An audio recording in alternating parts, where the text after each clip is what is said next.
Hi, love. Hi, how are you doing? I'm all right. You?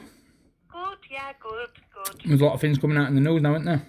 About what's What going on, about about a lot of things. But this is what I'm ringing for. My concern is these lockdown drills, these in evacuation drills. evacuation? Okay, what do Yeah, you want to know? I want to know what they're about and why and have has letters been sent out and even so, why are some children getting told it's just in case a big scary dog comes on campus or if there's a gas or chemical attack? Right, so we've not mentioned one of these evacuations for about 2 years. We did one 2 years ago. Did you? Just before, well, it was just before lockdown, so it'll be a bit longer. So we haven't planned to do one, and we don't plan to do one. So before lockdown it started. Oh, it's been going on, what, 7 years? I 7 years. think I had my training about 10 years ago, and then I renewed when I worked at my last school, and then I've renewed it again since. The fire service run them, and Do, the health and safety team. do, So I had mine about 4 years ago. I renewed my evacuation training. I do, know quite a few schools do, recently do. have been doing them, and they've had them on the. I think they've been in papers and stuff. There's a bit. Yeah. Don't A you few think? parents asked us Don't about it. don't you think it's a bit weird that they would put so much fear into the children, like telling them it's a big scary dog or it's a gas or a chemical attack? It's quite fear I based think, scaremongering and yeah, no, I know. hang I on think, and with the way the yeah, world is sorry, go on. going and with the world where the world is going. Yeah, With the world is going, and now we know that our children aren't registered to us, are registered to the government, and that's why the birth certificate is the birth certificate. Because we are obviously in charge of our children anymore. We don't have any say so by the looks of it. Quite clearly, when I come to the school to get my boy to see him, I had no rights to my son, and my son had no rights to me. And this is what I'm actually fighting against now. I don't know if you've seen, you probably have, you've probably been informed in some way, shape, or no, I've form. not. Tell Well, me about it. that's Interest me. well, okay, Mrs. Wood. It's a case of there's a lot of stuff that's going on in the world. I don't know if you've seen the news on the vaccine, as I stated before, that it wasn't no good for people, and it's now coming. Is it not coming out? Jeremy Vine shows they've got police on there saying how Matt Hancock's fear-based everyone into taking this jab for some reason. Right. Do you not? Have you not seen this? No. I've not. I've been quite busy at the moment, but I don't see much news, to be I think honest. well, So, I think the world news and people getting jabbed, and then now people aren't so yeah. bothered. They're more busy with everything else. Is quite concerning, really, because they were quite concerned about this virus that was meant to be going around, and now they're not so concerned about the fact they're being feared into taking this jab. Don't you Right. know anything? I mean, I know some of the children taking it, and this jab's not very good for anybody by all accounts. So No. even me clapping at people not wearing a mask, and voicing my opinion as a strong male, a strong masculine role in the community, speaking about the things that I see going wrong.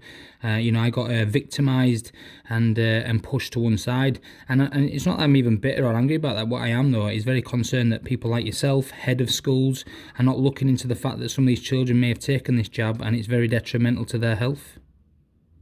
I can't stop parents doing what they do. No, Yeah. hang on. You can't. But at the same time, you can stop me from seeing my son because someone's told you outside of school that I'm a danger. Or, I mean, bear in mind, my son's still getting taken out and taken in through the reception.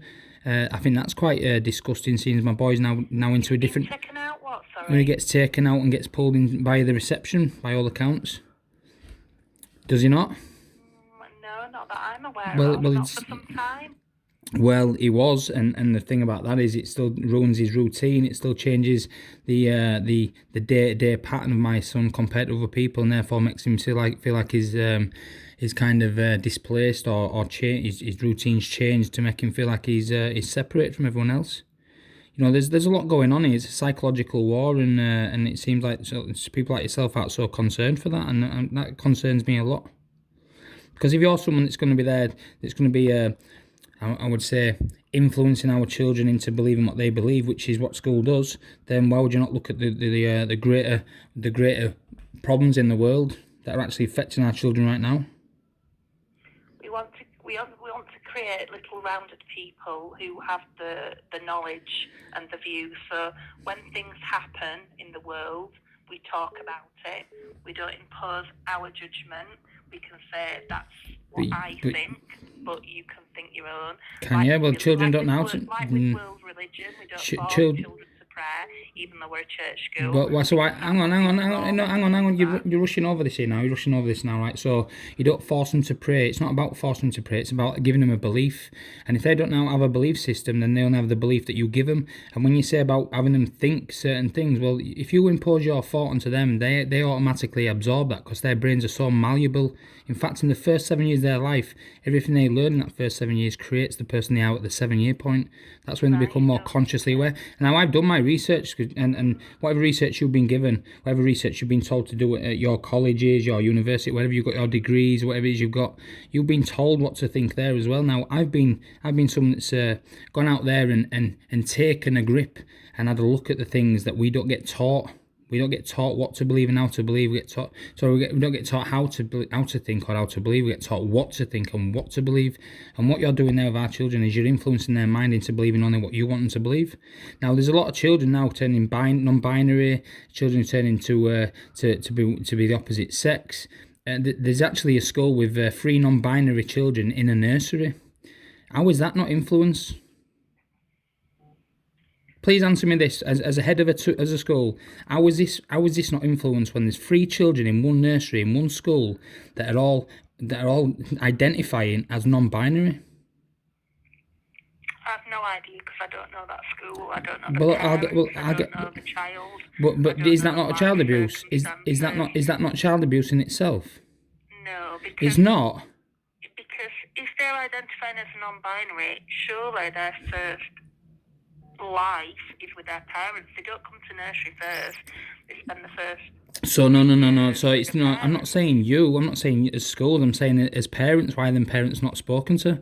Why are them parents able to put that on their children to change and mould their lives for the rest of their lives like that? But yeah, I can't teach my son about the real matters of life. Teach him about ethics, morals, and principles. How to be a virtuous boy. But yet these children can be told that they can be non-binary. They can be taught that way. Is that not psychological damage, trauma? I don't know the circumstance, so it's no. to comment. Hang on, but there's three children in one school. That's not. In fact, in one class. In one class. But you know the news is scaremongering. We've had this discussion. Is it known? Is that actually true? You know. Well, hang on. Portrays everybody as horrible people, don't they? But we know in the world there are some human beings that are, good people. So we know the news is fear-mongering, yeah? Well, we know. You spoke to me about this. Yeah, we have, yeah. 2 years ago when we last spoke. Just over a year ago. So if it's scaremongering, then why? Absolutely, we know. Okay. So why is it everyone? People react, doesn't it? So once again, did we all react to this virus? Yes, we did. Did all your staff wear a mask and cover up their facial expressions so children couldn't learn them facial expressions? Bear in mind, children observe and children learn through observations. It's called imitation art, and we learn through observing each other.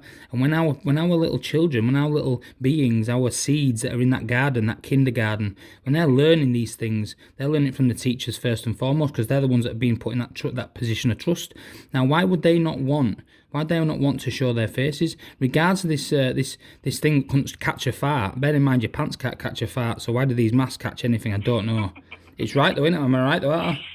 Let's be honest with you, right? Your pants can't catch a fart, and these masks did stop nothing.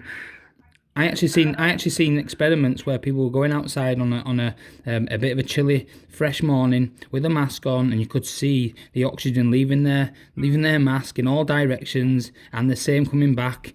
You know, it bamboozles me how people are just so indoctrinated into the fear, and this is a fear-based reality given to us by the government that you work for. People still wear them now, don't they?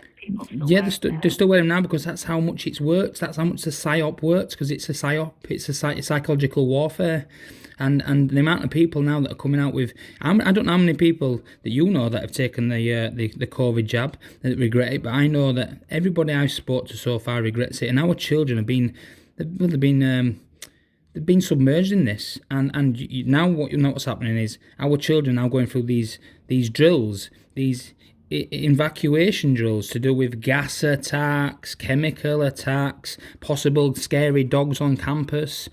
Don't you think this is quite a fear-based thing going on again? Yeah, well, I do. I think it's the government, and obviously they know what intelligence is going on. Do they? I mean, Do they they? have this red alert, don't they, Do throughout they? the country, which I didn't know before my training, 6 years ago, and how they've got, how they've got to protect Yeah, society. but the very people, hang on, but the very people that report the news are the very people that are in ties with the government always.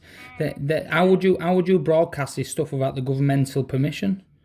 So once again, we're coming right Like now. a fire drill, do you think that scares children? It does. No, A fire drill yeah, scares but children, but we need to do it in case of an emergency, don't but we?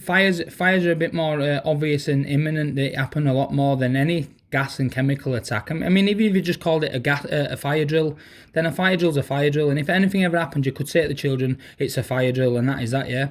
But they don't, and now they're actually telling No, the but we can't, because a fire drill, we evacuate children from the building, don't I get we? that, but I'm sure. But I'm If there's an attack, we'd be locking down in school. But them schools are like prisons, right? And as you know, and as I know, and I sat there for an hour and a half waiting to see my little boy in your school, and please don't interrupt when I'm telling you this. I sat down waiting patiently, calm as anything. I just wanted to see my boy. I'd missed him. I didn't want to take him away from school. I'm not a nasty man. I'm not someone who wants to cause my boy lint in the arm in any way, shape or form. But yet you stopped me from seeing my boy, and that's my right. And then schools are like double skinned. You have to have a key fob here, a key fob there. You have to get identified before you come in with a camera, and so on and so forth. How is that not a prison system for my boy? How is that not a prison system for our children? And under the guise of, oh, there might be runners, sometimes we get a runner, we'll make the school more, I don't know, nice for them, make it more, I don't know, educating but exciting. There's a lot of stuff going on in them schools right now. I never run from school. I can't remember people running from school. They might knocked, but they didn't run from school. They just knocked because they wanted a day off, because it were boring. Now, we sit our children in these schools for the best part of the day, 9 o'clock till 3 o'clock, yeah? The best hours, the best time. They're sat inside, stuffed up, getting told about all this stuff about the external world. I'm going to give you a bit of a take on this now, because I've done a lot of psychological, I'd say, educating. And this is this. Our children don't know enough about themselves. They know about the external world. If our children know about themselves, about what their body does and what their body can do, about the things they could be eating, should be eating, about the things they should be drinking instead of what they are drinking, in fact, all the things that we don't teach our children, when they get to 16-year-old, they just then go off on a run, and they start taking all these Trojan horses and damaging the internals and damaging the externals. And this is all because our children aren't taught what's important, and what's important first and foremost is themselves, because themselves are the most important thing to the whole world. Because if they can't treat and look after themselves, how can they treat and look after other people? If they can't love themselves, how can they love others? If they can't sit by themselves, with themselves, about themselves, then how can they do that with other people? We've got this backwards, it's back to front, and the education system was created by someone called John D. Rockefeller to keep us like slaves. How about that? How about that for a take on the things that are happening right now in our schools? Schooling our children and teaching them things they don't need to know. Why do they need to know about wars that are gone past, when realistically, if they didn't know about war wouldn't come? No.